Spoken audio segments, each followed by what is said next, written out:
بابایشان من یک نفر مخلصی همیشگی شما هستم از وحدت و من مشورت دهید. من با یک زن 29 ساله که صاحب یک پسرچه می باشد نخستین بار وا خوردم. آن به من بسیار معقول شد. در وقت صحبت او به من گفت که من از شوهرم جدا شدگی هستم، به شوهر می باشم.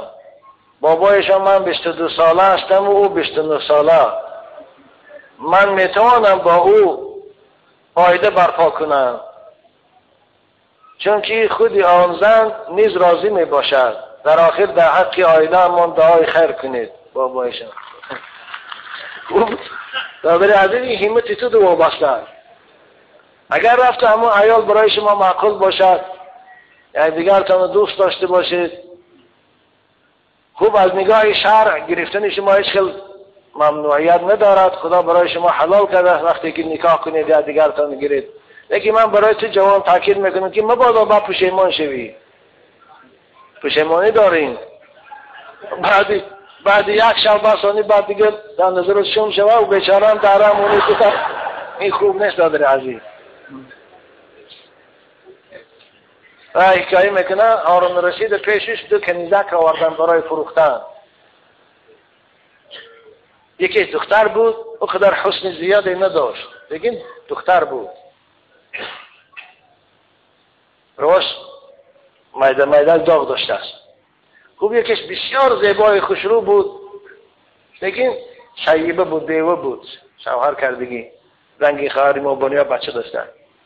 خب پادشاه هر دو شدید و خلیفه ها کنیز میخریدن که هر دو شدید گفت اینش خیلی زیبای خوشرو، لیکن معلصف آخر شوهر کردگی است.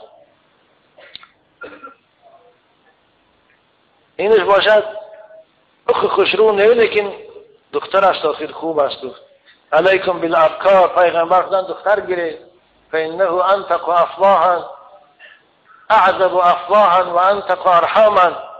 دختر گفتن یکم که در زبان شیرین و دهان پاکیزه دارد، دیگه رحم پاک دارد. وقتی که جابر از رسول اکرم پرسید که یا رسول الله دعا کنیم من زن گرفتم، از گفتن چطور زن گرفتی؟ گفت یا بیوه گرفتم رنگ این دادر بریم. بعد چو دختر نگرفتی؟ دختر خوب بود، به او بازی میکردی، شوخی میکردی. این بیوه حوصله‌اش گرفتگی، شوخی هم نمیفراشت دیگه.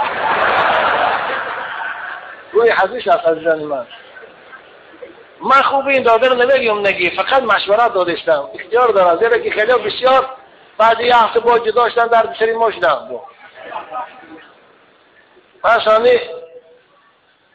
هارون رشید گفت که خوب اینش بسیار زیبا لیکن بیوه خیر. اینش دختر نازه لیکن خوشرونه که با او بیوه فهمید. گفت که تفسیر آخر بین من و بین این یه شبه گفت یه شبه این به من برابر میشه، لیکن با حسن زیادتی من با زیادتی اسمه مونه. گفت جنابر من گیر گفت کرای گرفتن که او دخترم او کنیزم دانا بوده. و گفت آره تفسیر راست میگه، بین من و بین و یک شب فرق هسته، لیکن داخل با یک شبه است که برابر 1000 شب لذت داره. دو بچه های کشید. من به این دادر عزیز مشورت میتیم که خوب فکر کن دادر عزیز.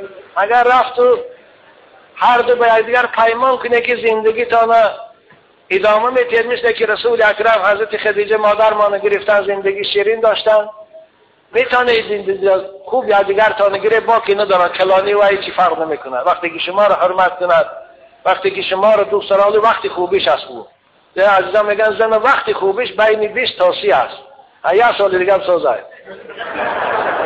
لیکن با بعد گرفتن با پشیمان شوی، با فکر در دخترها رو بدو بیچاره بعد دنی میره موند، اینش خوب نیست. برای من نصیحتی من برای تو همون نصیحتی است که رسول اکرم برای جابر کردن. علیکم بالابکار، شما دختر گیره، گفتن که دختر زبانش هم شیرین است، رحمش هم پاک است و ارزا بالیسیر. ارزا بالیسیر معنیش میدونی؟ ارزا بالیسیر نیست، دختر به اندکب قناعت میکند. شاید بیوه مردم اگر اوشوی پیشنگیشت نفسر کت خوردگی باشد، لباسای خوشرو با اون طرف شما است و شاید دادشی تو قناعت نکنه. اما دختر باشه او میگه زندگی هم شمین است، بنابراین کم دم قناعت میکنه، او شبا خوت هم که برای قناعت میکنه، همه شب این است گفته. نه مشوری که من برای تمی احتیاط کن، فکر کنه.